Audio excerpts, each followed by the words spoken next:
بسم الله الرحمن الرحيم نحمده ونصلي على رسوله الكريم.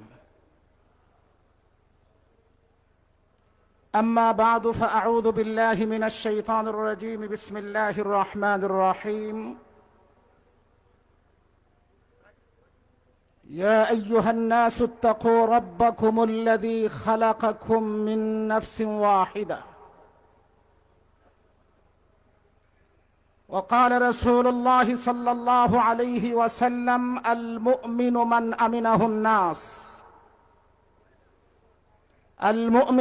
أمنه الناس على دمائهم وأموالهم. صدق الله مولانا العظيم وصدق رسوله النبي الكريم. আজকের এই মহতী জাতীয় সিরাত পরিষদ রূপগঞ্জের উদ্যোগে আয়োজিত সিরাত সম্মেলনের এই অধিবেশনের নেহায়ত কাবিল ইহতেরাম জনাব সভাপতি, বৈষম্য বিরোধী সমাজ বিনির্মাণে রাসূল করিম সাল্লাল্লাহু আলাইহি ওয়াসাল্লামের অবদান সম্পর্কে আন্তর্জাতিক সিরাত কনফারেন্সের উদ্যোক্তা, বৈষম্য বিরোধী ছাত্র আন্দোলনের ছাত্র ভাইয়েরা, মঞ্চে উপস্থিত এ দেশ ও জাতির শ্রেষ্ঠ সন্তান মুআজ্জাজ মুকাররম হযরত উলামায়ে কেরাম, সামনে বসা সর্বরকমের সর্বশ্রেণীর নবী নামদার তাজদার মদিনা মুহাম্মদুর রাসূলুল্লাহ সাল্লাল্লাহু আলাইহি ওয়াসাল্লামের উম্মতের দাবিদার মুসলমান সুধীবৃন্দ, আজকের এই কনফারেন্স আমাদের রূপগঞ্জে কতিপয় তরুণ দামাল ছেলেরা উপহার দেওয়ার জন্য শুকরিয়া এবং মোবারকবাদ জানিয়ে আমি আমার সংক্ষিপ্ত আকারে তিনটি কথা আপনাদের সামনে তুলে ধরতে চাই। যেহেতু সিরাত কনফারেন্স গোটা কোরআন, গোটা নবীর জীবনী, লাখো লাখো হাদিসের সম্ভার সবটুকুই সিরাত কেন্দ্রিক। লাখো হাদিস থেকে ছোট্ট একটি হাদিসের অংশ আমি আপনাদের সামনে তিলাওয়াত করেছি। রাসূল করিম সাল্লাল্লাহু আলাইহি ওয়াসাল্লাম প্রকৃত মুমিন আর মুসলমানের পরিচয় তুলে ধরেছেন। প্রকৃত মুমিন মুসলমান সে যার হামলা মামলা, অন্যায় অনাচার অত্যাচার থেকে সব ধরনের মানুষ তার রক্ত আর সম্পদের নিরাপত্তা লাভ করতে পারে। যেহেতু বৈষম্য বিরোধী ছাত্র আন্দোলনের ফসল বিগত ৩৬ জুলাই মোতাবেক ৫ই আগস্টে স্বৈরাচারের পতনের মাধ্যমে বাংলাদেশ নতুন স্বাধীনতা অর্জন করেছে। মহান মালিক আল্লাহর দরবারে শুকর আদায় করি, সকলে বলি আলহামদুলিল্লাহ। সম্মানিত সুধী, সিরাত কনফারেন্স ছাত্ররা, যুবকেরা আমাদেরকে উপহার দিয়েছেন। সিরাতের বহু শিক্ষার সবক জাতির সামনে পেশ করেছেন, আরো উলামায়ে কেরাম পেশ করবেন। ছোট্ট একটা সিরাতের সবক আমি আপনাদের সামনে রাখতে চাই। আমি যদি প্রকৃত মুমিন হই, আমি যদি প্রকৃত মুসলমান হই, আমার কোনো অন্যায় অনাচার কোনো জাতি ধর্ম নির্বিশেষে কারো প্রতি আমি করতে পারি না। প্রিয় সুধী, যেই কথাটা আমি বলতে চাই,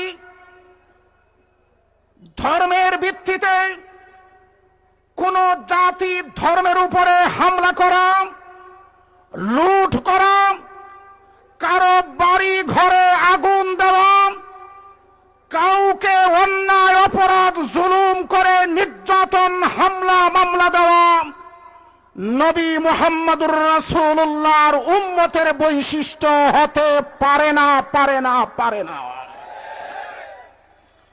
আমি স্পষ্ট করতে চাই, বর্তমান এই নতুন স্বাধীনতার পরে বাংলাদেশে আমাদের দেশের স্বাধীনতা নিয়ে আমাদের প্রতিবেশী রাষ্ট্র ভারত পাগল হয়ে গেছে। কলকাতার টিভি চ্যানেল তথ্য সন্ত্রাসের মাধ্যমে এই দেশের জাতির উপরে হিন্দু নাগরিকদেরকে উস্কিয়ে দেওয়ার জন্য যত রকমের ষড়যন্ত্র আছে, সব রকমের ষড়যন্ত্র তারা অপার বাংলা থেকে করে যাচ্ছে। স্পষ্ট করে বলে দিতে চাই, অনতিবিলম্বে যদি এই তথ্য সন্ত্রাসের মাধ্যমে এই দেশেরকে সাম্প্রদায়িক দাঙ্গা লাগানোর চেষ্টা করা হয়, নবীর উম্মতেরা বসে থাকবে না, বসে থাকবে না, দাঁত ভাঙ্গা জবাব দেওয়ার জন্য প্রস্তুত হয়ে যাবে।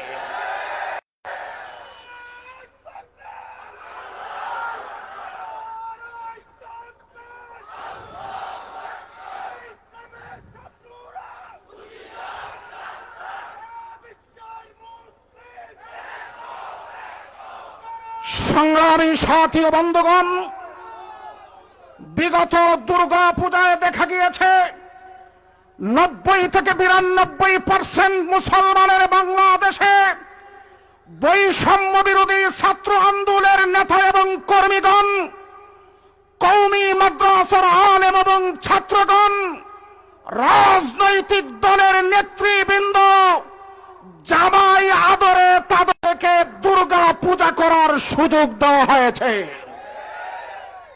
অথচ আজকে 7 ডিসেম্বর, গতকাল রক্তক্ষরণ হয়েছে আমাদের হৃদয়ে।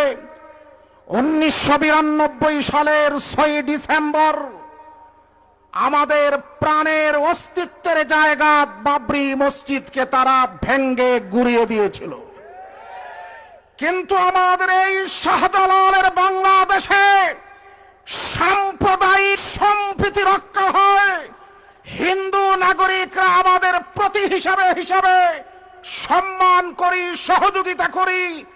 একই অঞ্চলের বাসিন্দা হিসাবে আমরা পরস্পরের সহযোগিতা করি। এই দেশের হিন্দু সন্ন্যাসী ঠাকুর এবং মহারাজারা বলতেছে এই দেশে কোনো সাম্প্রদায়িক দাঙ্গা নাই, অথচ অপার থেকে উস্কানি দেওয়া হচ্ছে। সম্মানিত সুধী মণ্ডলী, আমি আরেকটা কথা বলতে চাই। যে আয়াত কারিমা তিলাওয়াত করেছি, আয়াতের পুরা তরজমা বলার সুযোগ আমার হাতে নেই। আল্লাহ বলেন, হে দুনিয়ার সব ধর্ম, জাতি, বংশ, ভাষা এবং রঙের মানুষেরা, তোমাদের রব আছেন একজন, তিনি আওয়াজ দিয়ে বলেন তো কে? চিৎকার দিয়ে আওয়াজ দিয়ে বলেন তিনি কে? ইয়া আইয়ুহান নাস, হে লোক সকল, যেই ভাষার হও, যেই অঞ্চলের হও, যেই রঙের হও, তোমরা তোমাদের রবকে ভয় করো। আল্লাযী খালাকাকুম মিন নাফসিন ওয়াহিদা, যিনি তোমাদেরকে একটি প্রাণ থেকে তৈরি করেছেন, সৃষ্টি করেছেন। তিনি হযরতে আদম আলাইহিস সালাম। আদম আলাইহিস সালাম আদি মানব, আদি পিতা। পৃথিবীতে সবার আগে তিনি পৃথিবীতে এসেছেন। তিনি যেমন প্রথম মানুষ ছিলেন, তিনি প্রথম নবীও ছিলেন। আর নবীর ধর্ম ছিল কুলু লা ইলাহা ইল্লাল্লাহ আদামু সফিউল্লাহ, স্বীকার করে বলো আল্লাহ ছাড়া কোনো মাবুদ নেই। আদম আলাইহিস সালাম আল্লাহর নির্বাচিত প্রতিনিধি। প্রমাণ বুঝেন, ভালো করে স্মরণ রাখেন, খেয়াল রাখেন। আদম প্রথম নবী হওয়ার কারণে আল্লাহ পাক তাকে প্রথম মানুষ বানিয়ে তৌহিদের ঝান্ডাবাহী নবী বানিয়ে পাঠিয়েছেন। তিনি প্রাচীন মানুষ, প্রাচীন ধর্ম, সনাতন ধর্ম যদি পৃথিবীর মাঝে হয়ে থাকে, ইসলাম ধর্ম আর তৌহিদের ধর্ম। সনাতন ধর্মের নামে মূর্তি পূজার ধর্ম সনাতন ধর্ম হতে পারে না, পারে না, পারে না। প্রাচীন আর সনাতন ধর্ম হলো ইসলাম আর তৌহিদের ধর্মই সনাতন ধর্ম। শেষ কথা, হিন্দু ভাই আমাদের দেশের প্রতিবেশী নাগরিক। বাংলাদেশের যতটুকু জানমালের নিরাপত্তা আমি মুসলমান হিসাবে পাই, একজন হিন্দু ভাইও পাবে, খ্রিস্টানও পাবে, ইহুদিও পাবে। আমাদের দেশের হিন্দু সবাই কিন্তু ইসকনের সদস্য না। নতুন করে জঙ্গি একটা সংগঠন ইসকন তৈরি হয়েছে। হাতের ভিতরে রুমাল দিয়ে ভিতরে তারা হরে হরে হরে কৃষ্ণ জপে। এদের বিভিন্ন এজেন্ডার ভিতরে একটা এজেন্ডা হলো নির্জবন করো পৃথিবীকে। নির্জবন মানে মুসলমান মুক্ত করো পৃথিবী থেকে। আমি শেষ কথা এটা বলতে চাই, নবীর সিরাতের মাহফিল থেকে নবীর উম্মত মুসলমানকে পৃথিবী থেকে মুক্ত করা যাবে না, যাবে না, যাবে না। মুসলমান যদি জেগে উঠে, তাইলে ইসকনের মতো সন্ত্রাসী সংগঠন একেবারে নিঃশেষ হয়ে যাবে, পৃথিবী থেকে মুক্ত হয়ে যাবে ইনশাআল্লাহ। আল্লাহ আমাদেরকে তৌফিক দান করেন, সকলে বলি আমিন। সর্বশেষ জাতীয় সিরাত পরিষদ রূপগঞ্জকে ধন্যবাদ জ্ঞাপন করে আমার আলোচনা এখানেই ক্ষান্ত করলাম। আসসালামু আলাইকুম ওয়া রাহমাতুল্লাহ।